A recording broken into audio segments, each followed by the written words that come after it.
राहुल सिंह बता रखा था।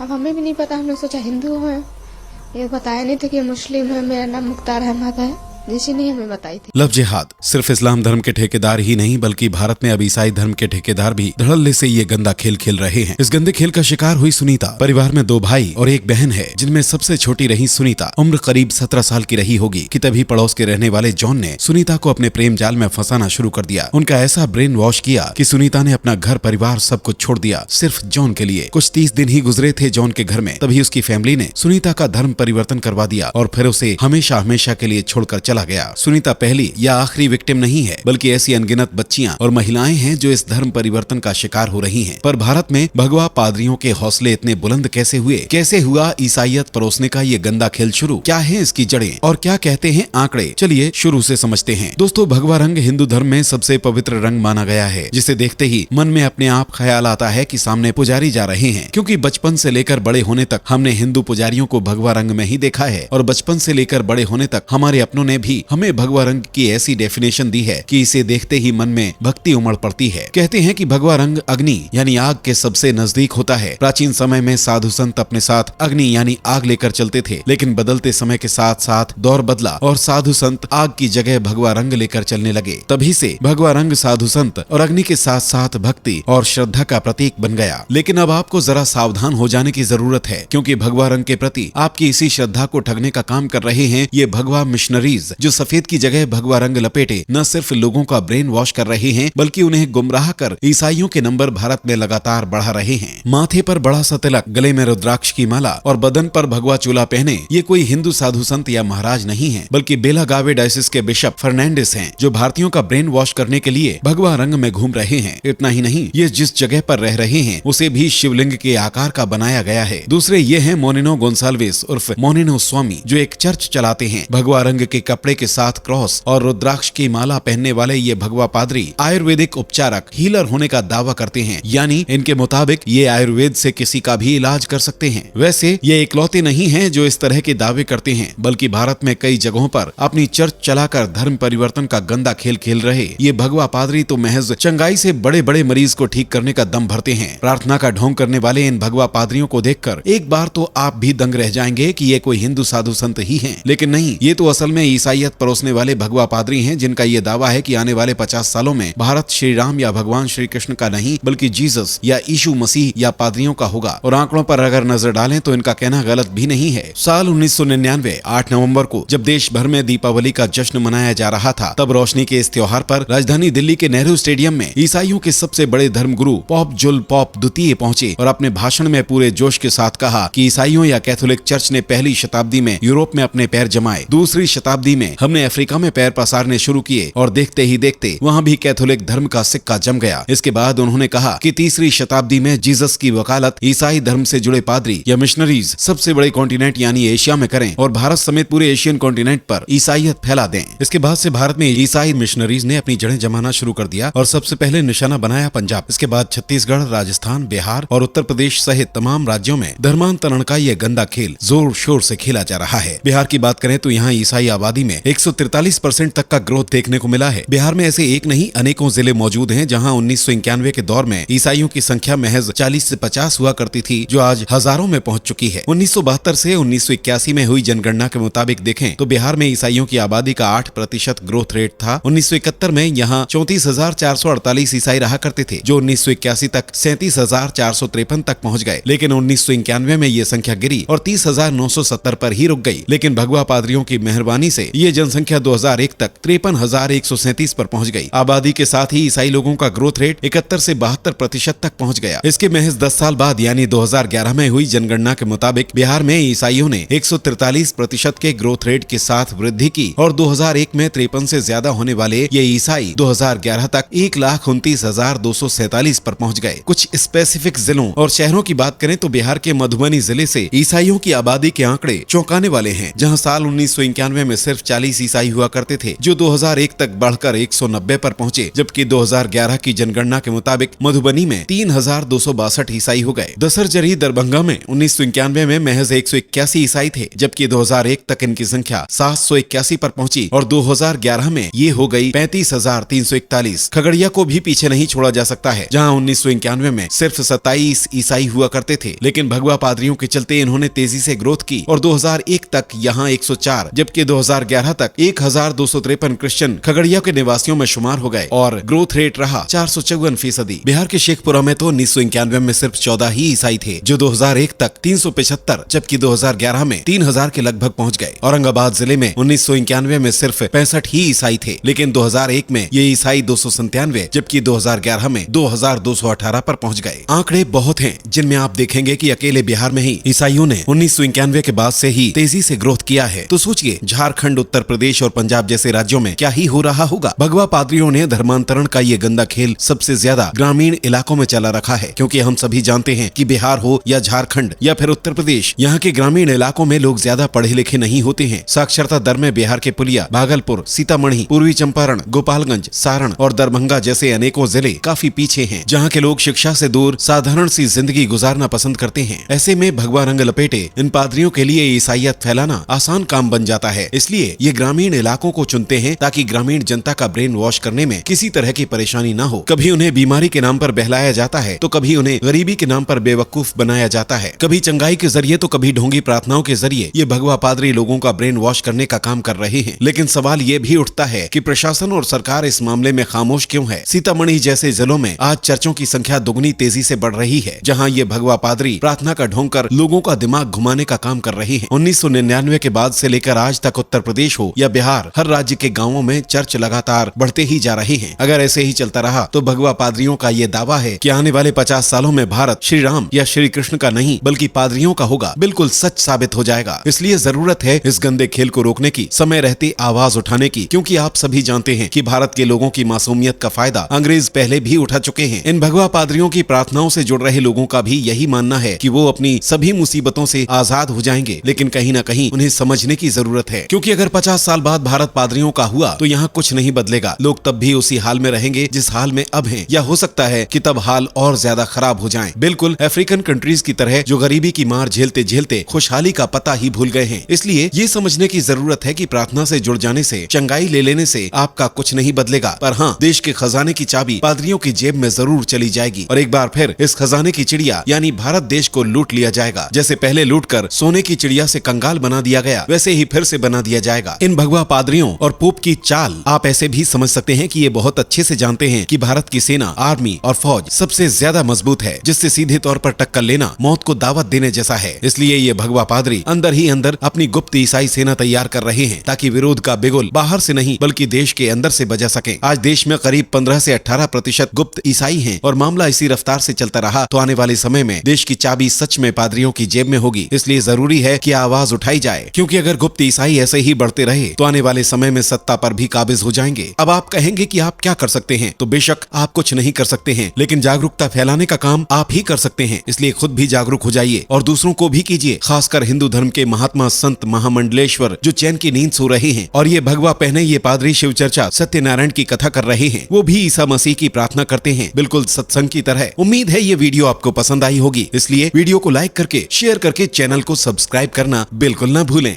दोस्तों, आपको स्क्रीन पर 2 और वीडियोस दिखाई दे रही हैं, जिसे देखने के लिए स्क्रीन पर क्लिक करें।